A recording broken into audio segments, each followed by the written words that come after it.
नारी शक्ति से आप क्या समझती है, आपका क्या विजन है जब आप सोचती है कि नारी शक्ति ऐसी होनी चाहिए?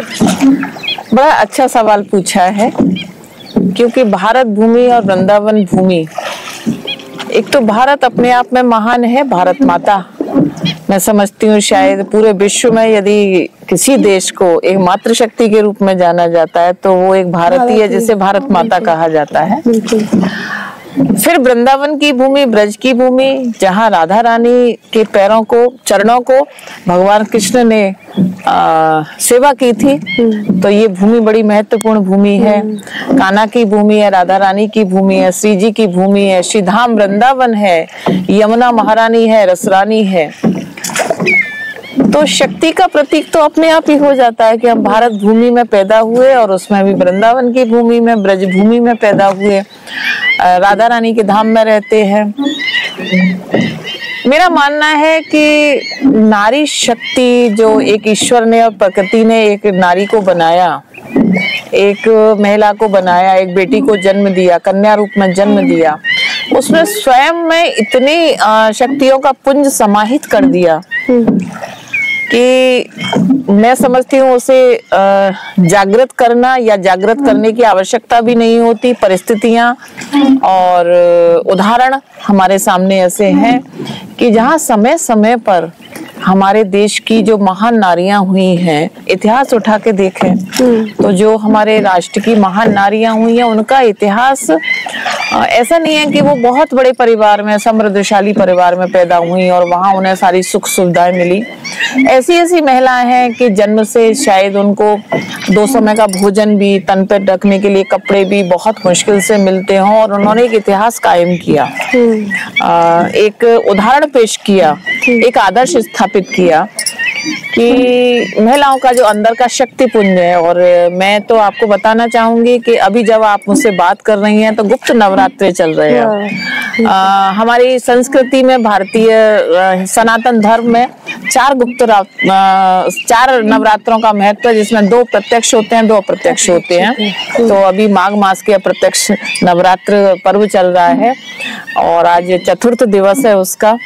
तो और हम नारी शक्ति के लिए बात कर रहे हैं तो देवी सरस्वती का कल बसंत पंचमी का उत्सव है। तो ये सब संयोग है कि सरस्वती, काली और दुर्गा, गौरी का जो एक स्वरूप है कि शक्ति की प्रतीक है, संस्कृति की प्रतीक है, विद्या की प्रतीक है, लक्ष्मी की प्रतीक है।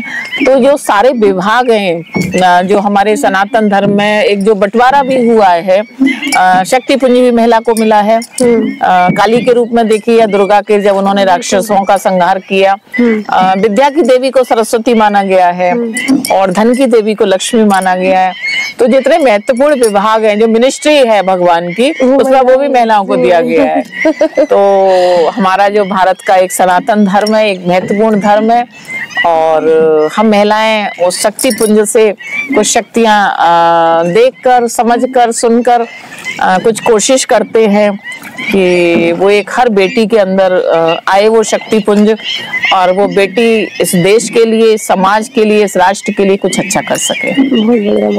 मेरे को ये बात आपसे पूछनी थी, क्योंकि धर्म के लिहाज से आपने बताया कि नारी शक्ति ये है कि दुर्गा, सरस्वती, गौरी, लक्ष्मी जो मिनिस्ट्री है देश की वो उन्हीं के हाथों में है।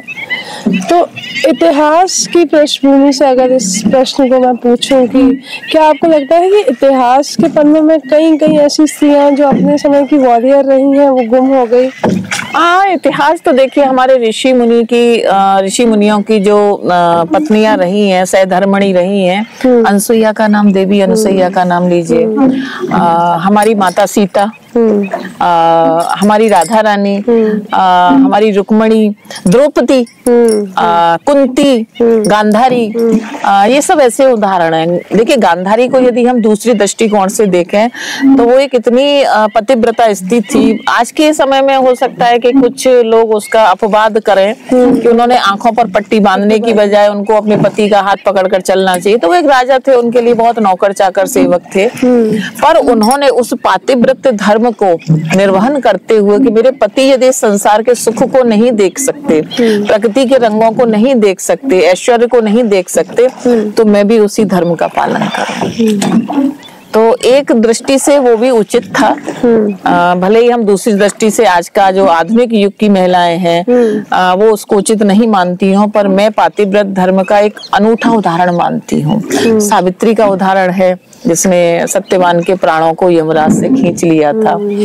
द्रौपदी का उदाहरण है कि जिसने केशों को खुला रखा था और चीरहरण जब उसका हुआ था, वस्त्रहरण हुआ था, तो स्वयं भगवान कृष्ण उसके लिए वरदान बन के आए और उसकी इज्जत को बचाया। तो हमारा इतिहास ऐसी महिलाओं के इतिहास से भरा पड़ा है, पर हम उससे प्रेरणा ग्रहण करें, हम उनको अपने अंदर समाहित करें, उनके गुणों को समाहित करें, ऐसी कोशिश और प्रयास होना चाहिए।